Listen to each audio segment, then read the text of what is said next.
প্রতিদিন রাতে ঘুমানোর আগে 6টি আমল করে ঘুমাবেন। আপনি ঘুম থেকে উঠেই ফলাফল দেখবেন ইনশাআল্লাহ। ঘুম থেকে উঠে আল্লাহর কসম করে বলে আপনি ফলাফল দেখবেন।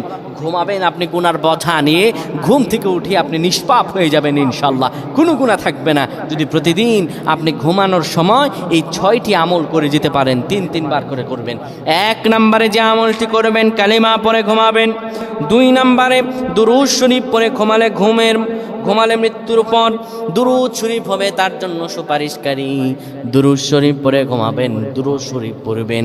3 নম্বরে ঘুমের দোয়া পড়বেন। ঘুমের দোয়া পড়ে যদি ঘুমাতে পারেন, সারা রাত ইবাদত করার সওয়াব আল্লাহ আমলনামায় দিয়ে দিবেন। 4 নম্বরে আয়াতুল কুরসি পড়ে ঘুমাবেন। আয়াতুল কুরসি পড়ে কেউ যদি ঘুমায়, ফেরেশতারা তাকে সারা রাত পাহারা দেয়।